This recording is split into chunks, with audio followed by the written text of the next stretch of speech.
9 de marzo de 1955, Ciudad de México. Un grito desgarrador rompe el silencio de la mañana. El ama de llaves acaba de encontrar a Miroslava Stern sin vida en su habitación. La actriz más hermosa del cine mexicano yace inmóvil, rodeada de frascos vacíos de barbitúricos y una botella de alcohol. Tenía apenas 29 años y estaba en la cima de su carrera. ¿Qué llevó a esta mujer deslumbrante a quitarse la vida? La historia oficial habla de un amor frustrado con el torero Luis Miguel Dominguín, pero hay secretos más oscuros. Rumores de un romance prohibido con Cantinflas.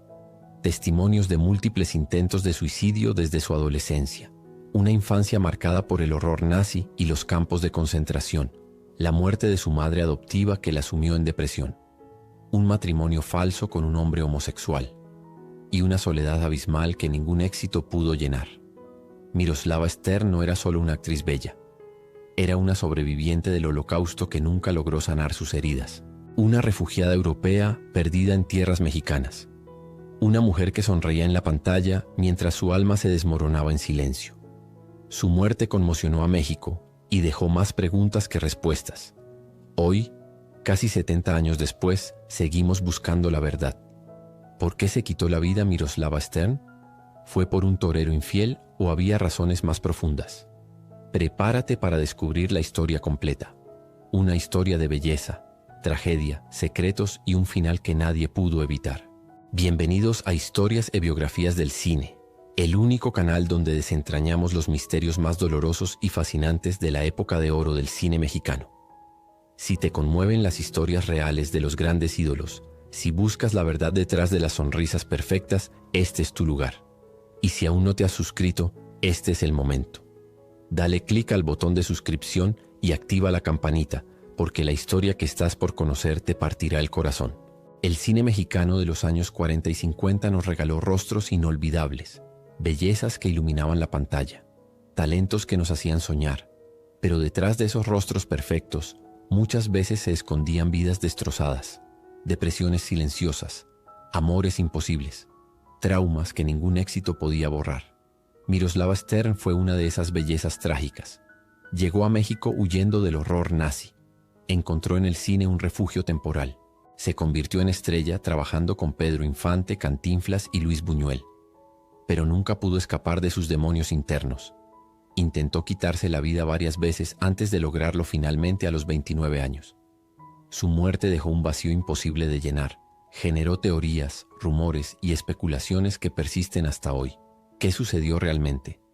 ¿Por qué una mujer en la cima de su carrera decide terminar con todo?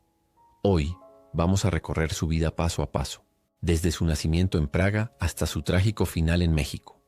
Acompáñame en este viaje doloroso pero necesario por la vida de Miroslava Stern. Nacimiento y persecución nazi. Los primeros traumas. Miroslava Stern nació el 26 de febrero de 1926 en Praga, Checoslovaquia, en una época de creciente inestabilidad en Europa. Perdió a sus padres biológicos siendo muy pequeña, circunstancias que nunca fueron completamente aclaradas. Fue adoptada por el psicoanalista judío Oskar Stern y su esposa, Miroslava Bechka Stern, quienes le dieron su apellido y su nombre. La familia Stern vivía con relativa comodidad en Praga. Oskar era un profesional respetado y la pequeña Miroslava crecía rodeada de cultura, educación y cariño. Pero esa tranquilidad se derrumbó cuando Adolf Hitler invadió Checoslovaquia en 1939. Los nazis comenzaron la persecución sistemática de los judíos. La familia Stern, como miles más, fue arrestada y enviada a un campo de concentración. Durante 3 semanas vivieron el infierno. Hambre, terror, humillación y la amenaza constante de muerte. Miroslava tenía apenas 13 años cuando presenció horrores que marcarían su psique para siempre. Muchos de sus compañeros de campo nunca salieron, pero la familia Stern tuvo suerte. Por razones que aún no están del todo claras, lograron su liberación, quizás por influencias, sobornos o simplemente una fisura en el sistema burocrático nazi. Sabiendo que no tenían futuro en Europa, los Stern huyeron. El destino elegido fue México, un país que en esos años abría sus puertas a refugiados europeos. En 1941, con apenas 15 años, Miroslava llegó al puerto de Mazatlán, Sinaloa. Traía consigo recuerdos de una infancia destrozada, el trauma del campo de concentración y una tristeza profunda que nunca podría expresar con palabras.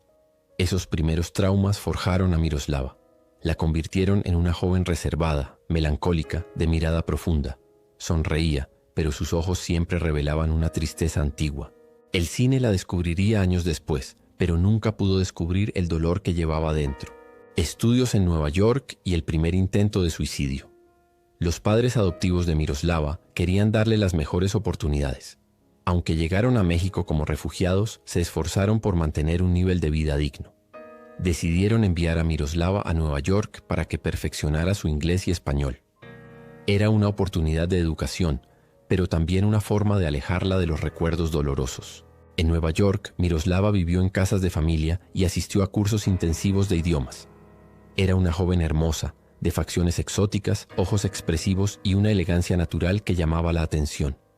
Conoció gente, hizo amistades y, según los rumores, se enamoró de un joven militar estadounidense. La relación parecía seria. Miroslava, que había vivido tanto dolor, finalmente encontraba algo de felicidad. Pero el destino le tenía preparado otro golpe brutal. El joven militar murió. Las circunstancias exactas nunca fueron aclaradas. Algunos dicen que fue en combate, otros que fue un accidente. Lo cierto es que Miroslava quedó devastada. La muerte de su primer amor la sumió en una depresión tan profunda que intentó quitarse la vida.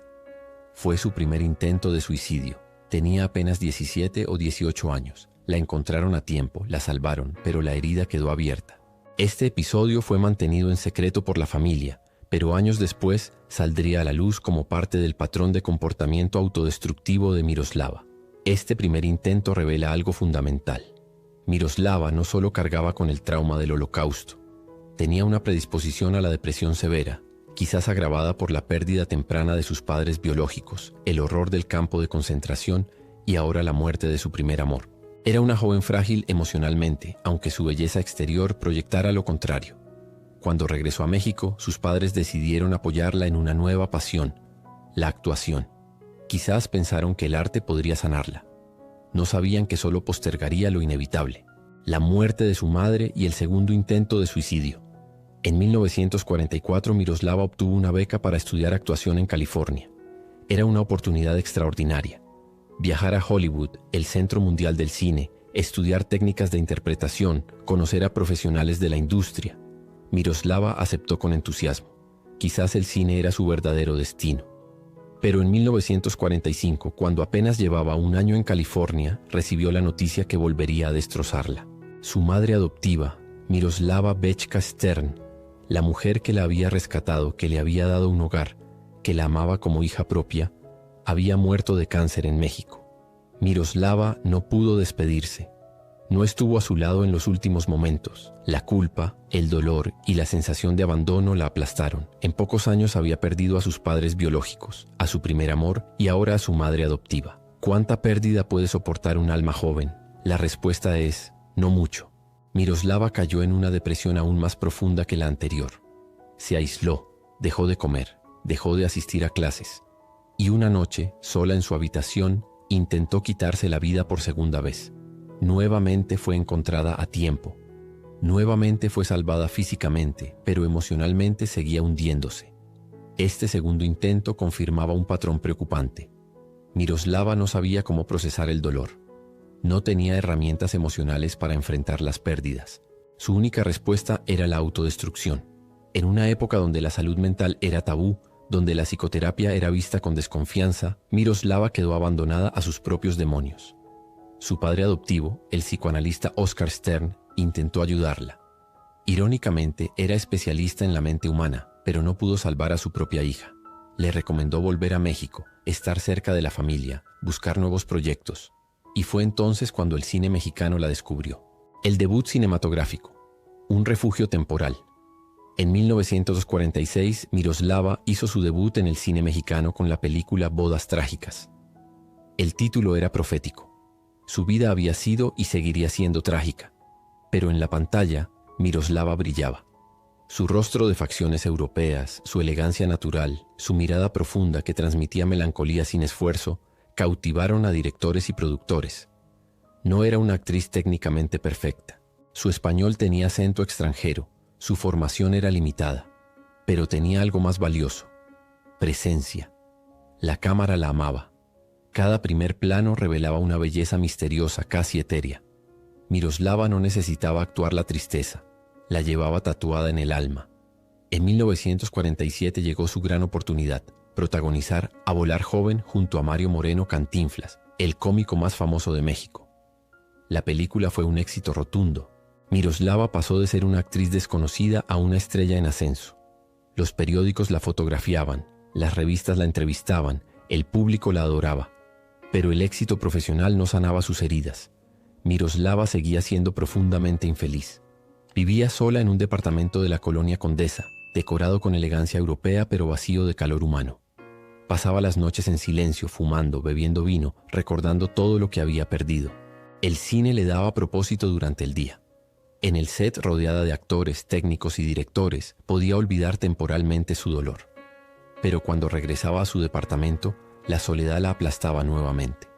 Miroslava comenzó a depender de pastillas para dormir, de alcohol para relajarse, de cigarros para calmar la ansiedad.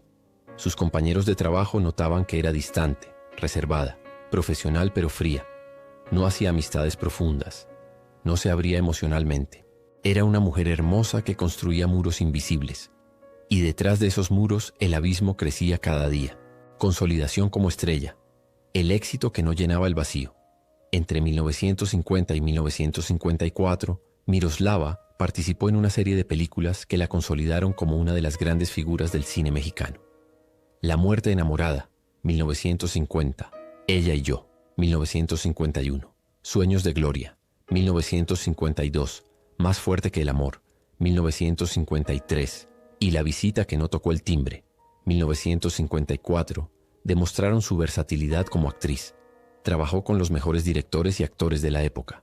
En 1954 protagonizó Escuela de Vagabundos al lado de Pedro Infante, el ídolo máximo del pueblo mexicano. La química entre ambos fue evidente en pantalla. Pedro era carismático, generoso, cálido. Miroslava era misteriosa, elegante, distante. Juntos crearon una dinámica fascinante. Pero lo más importante de su carrera fue trabajar con Luis Buñuel en Ensayo de un crimen, su última película.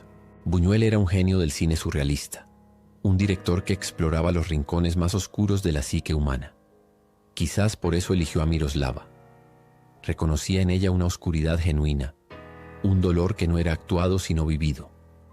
Ensayo de un crimen trataba precisamente sobre la muerte, la obsesión y la autodestrucción. Miroslava interpretaba a una mujer atrapada en relaciones tóxicas, víctima de hombres peligrosos. La película era una metáfora de su propia vida.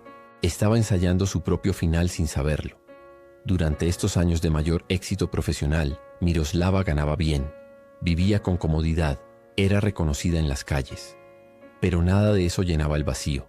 Seguía durmiendo con pastillas, bebiendo para olvidar, fumando compulsivamente. Sus ojos en las fotografías de la época revelan una tristeza profunda que ningún maquillaje podía ocultar. El éxito la hacía sentir aún más sola. Estaba rodeada de gente, pero nadie la conocía realmente. Nadie sabía de sus intentos de suicidio anteriores. Nadie entendía el peso que cargaba desde su infancia en Praga. Era una estrella brillante que se consumía por dentro. El matrimonio falso con el Bambi, una farsa dolorosa. En 1952, Miroslava sorprendió a todos al anunciar su matrimonio con Jesús Jaime Gómez Obregón, conocido en los círculos sociales como el Bambi. Era un empresario atractivo, de buena familia, con conexiones en la alta sociedad mexicana. En apariencia, era la pareja perfecta para una estrella de cine en ascenso. La boda fue elegante, discreta. Las fotografías muestran a Miroslava sonriendo, pero quienes la conocían notaban que esa sonrisa no llegaba a sus ojos. ¿Por qué se casó? Quizás buscaba estabilidad emocional. Quizás pensó que el matrimonio llenaría su vacío. O quizás, como se supo después, estaba aceptando una farsa.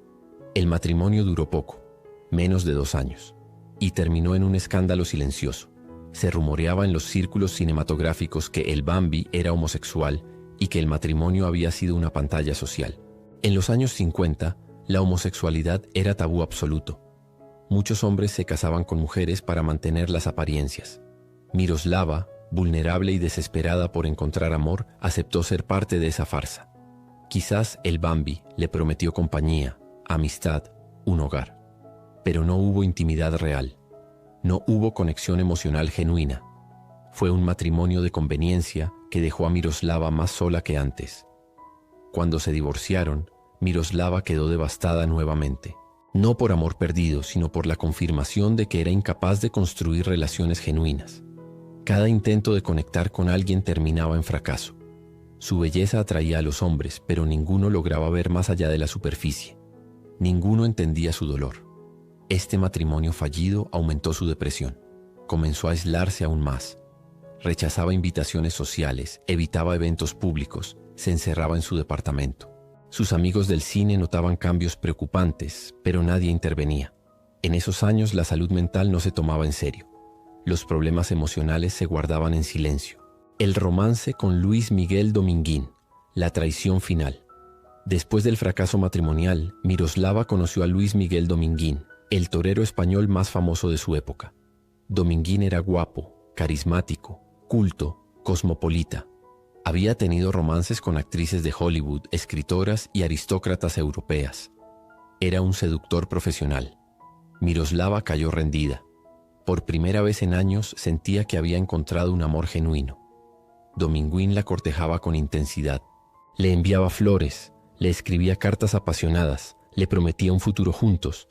Hablaban de matrimonio, de vivir entre España y México, de construir una vida en común. La prensa del espectáculo comenzó a especular sobre la boda.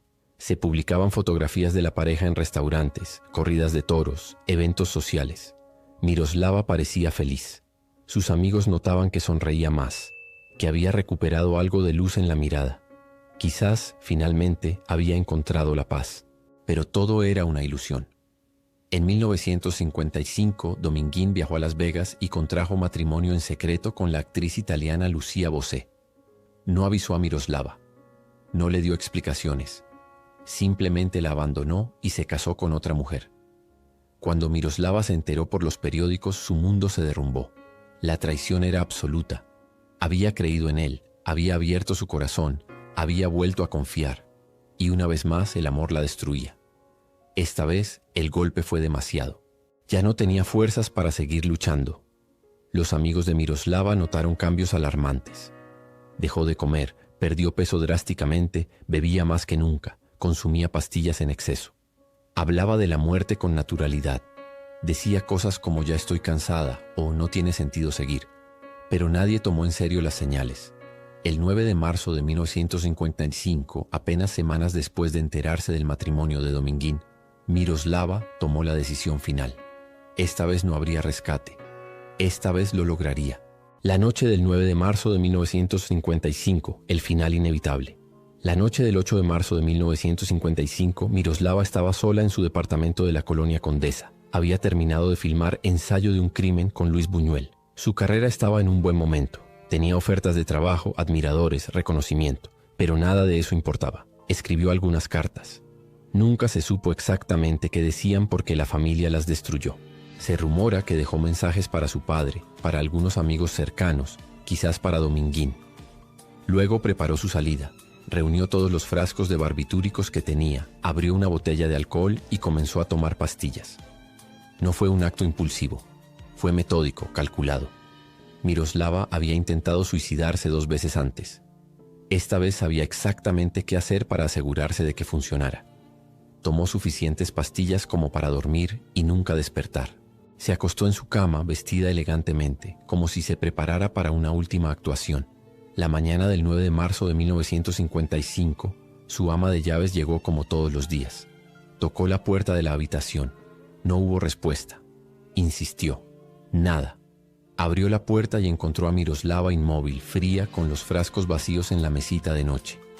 Gritó desesperada. Llamó a emergencias, pero ya era demasiado tarde. Miroslava Stern había muerto a los 29 años. Su belleza quedó congelada en esa edad. Nunca envejecería, nunca perdería su elegancia, nunca dejaría de ser la diva misteriosa del cine mexicano. Pero también nunca conocería la paz, nunca sanaría sus heridas, nunca encontraría el amor que tanto buscaba. La noticia conmocionó a México. Los periódicos publicaron la historia en primera plana. Las radios interrumpieron su programación. El público lloraba en las calles. ¿Cómo era posible que una mujer tan hermosa, tan talentosa, tan exitosa decidiera quitarse la vida? La respuesta era compleja y dolorosa. Las teorías sobre su muerte. Dominguín o Cantinflas. La versión oficial siempre señaló al torero Luis Miguel Dominguín como el responsable indirecto de la muerte de Miroslava. La traición de casarse en secreto con otra mujer cuando hablaba de matrimonio con ella fue el golpe final. Esta explicación fue aceptada por el público y repetida durante décadas. Pero en 2014, el legendario periodista Jacobo Zabludovsky reveló una teoría completamente distinta en una entrevista. Según Zabludovsky, quien conoció personalmente a muchas figuras de esa época, Miroslava no estaba enamorada de Dominguín. Estaba profundamente enamorada de Mario Moreno Cantinflas. La revelación causó conmoción. Cantinflas era el hombre más famoso de México, un ícono intocable. Estaba casado con Valentina Ivanova Zubarev desde 1936, un matrimonio que todos consideraban sólido. ¿Cómo era posible que tuviera un romance secreto con Miroslava? Según Zabludovsky, el romance comenzó durante la filmación de A volar joven en 1947. Miroslava, vulnerable y sola, encontró en Cantinflas un refugio. Él era mayor, establecido, carismático. La trataba con cariño y respeto, y ella se enamoró perdidamente. Pero Cantinflas nunca dejaría a su esposa. Era un hombre que cuidaba obsesivamente su imagen pública. Un divorcio o un escándalo destruirían su carrera. Así que mantenía a Miroslava como amante secreta, prometiéndole un futuro que nunca llegaría. Cuando Miroslava entendió que Cantinflas jamás la elegiría, cayó en desesperación. El romance con Dominguín pudo haber sido un intento de olvidar a Cantinflas. Pero cuando Dominguín también la traicionó, se dio cuenta de que estaba atrapada en un patrón de amores imposibles. Esta teoría nunca fue confirmada oficialmente. La familia de Cantinflas la negó rotundamente. No hay pruebas documentales. Pero quienes conocieron a Miroslava aseguran que tenía una obsesión particular por Cantinflas que iba más allá de la admiración profesional. ¿Cuál es la verdad? Quizás nunca lo sabremos. Quizás fue Dominguín, quizás fue Cantinflas, o quizás fue simplemente el peso acumulado de una vida entera de dolor, pérdidas y traumas que finalmente la aplastó. El legado de Miroslava, belleza, tragedia y lecciones olvidadas. La muerte de Miroslava Stern dejó un vacío en el cine mexicano. Era una actriz única, de belleza exótica, capaz de transmitir emociones profundas con una sola mirada. Sus películas siguieron proyectándose. Su rostro seguía apareciendo en pantallas, pero ya no estaba ahí para disfrutar su legado. El funeral fue multitudinario. Actores, directores, productores y miles de fans se reunieron para despedirla. Su padre adoptivo, Oscar Stern, estaba destrozado. Había sobrevivido al Holocausto, había reconstruido su vida en México, pero no pudo salvar a su hija del dolor que llevaba dentro. Los medios analizaron obsesivamente las razones de su suicidio. Algunos la culparon a ella por ser demasiado sensible. Otros culparon a Dominguín por su traición. Muchos simplemente no entendían cómo alguien tan hermoso y exitoso podía estar tan profundamente infeliz. Hoy, casi 70 años después, la historia de Miroslava adquiere nuevo significado. Entendemos mejor la depresión, el trauma postraumático, los efectos del Holocausto en los sobrevivientes. Entendemos que la belleza exterior no refleja el estado interior, que el éxito profesional no garantiza la felicidad, que los intentos de suicidio previos son señales de alarma que deben tomarse en serio. Miroslava Stern fue víctima de su época. En los años 50 no existía apoyo real para la salud mental. La terapia era vista con desconfianza. Los antidepresivos modernos no existían. Las personas con depresión severa estaban abandonadas a su suerte, esperando a que se les pasara. Su legado no es solo cinematográfico. Es también un recordatorio doloroso de cuántas vidas se perdieron por falta de comprensión, apoyo y tratamiento adecuado. Miroslava murió sola, convencida de que nadie podía entenderla. Y tenía razón. En su tiempo nadie pudo. Pero su historia puede salvar vidas hoy. Puede enseñarnos a reconocer las señales, a tomar en serio el dolor ajeno, a ofrecer ayuda genuina. Miroslava Stern merece ser recordada no solo como una belleza trágica, sino como un ser humano que sufrió más de lo que cualquiera debería sufrir. La historia de Miroslava Stern nos parte el corazón, pero también nos enseña lecciones fundamentales. Nos recuerda que detrás de cada rostro hermoso puede haber un alma destrozada, que el éxito y el dinero no curan el dolor emocional, que los traumas de la infancia dejan cicatrices invisibles pero profundas, y que nunca debemos ignorar las señales de sufrimiento en quienes nos rodean. Miroslava intentó suicidarse 3 veces. Las primeras 2 veces fue rescatada, pero nadie abordó la raíz del problema. Nadie le dio el tratamiento que necesitaba. Y la tercera vez ya no hubo rescate. Su muerte pudo haberse evitado. Esa es la tragedia más grande de todas. Hoy tenemos más herramientas. Entendemos mejor la salud mental. Hay terapias efectivas, medicamentos que funcionan, redes de apoyo. Si tú o alguien que conoces está pasando por un momento oscuro, por favor busca ayuda. Habla con alguien. No estás solo. El dolor es real, pero también lo es la posibilidad de sanación. Si esta historia te conmovió, si te hizo reflexionar, si quieres seguir conociendo las historias reales detrás de los ídolos del cine de oro mexicano, entonces Historias e Biografías del Cine es tu canal. Aquí no solo celebramos el glamour, también honramos el sufrimiento. Reconocemos la humanidad compleja de los artistas y aprendemos de sus vidas. Suscríbete ahora y activa la campanita para no perderte ningún episodio. Comparte este video con quienes necesiten escuchar esta historia. Déjanos un comentario contando qué te impactó más de la vida de Miroslava Stern. Y recuerda, la belleza no es sinónimo de felicidad. La fama no cura la soledad. Y todos, absolutamente todos, merecemos amor, comprensión y apoyo. Miroslava Stern vivió con dolor. Murió sola. Pero su historia sigue viva, recordándonos que debemos cuidarnos unos a otros. Gracias por acompañarnos en este viaje doloroso pero necesario. Nos vemos en el próximo video. Hasta pronto. ¿Se divirtió usted en la alberca? Bastante. Ya vi que es usted un gran maestro de natación.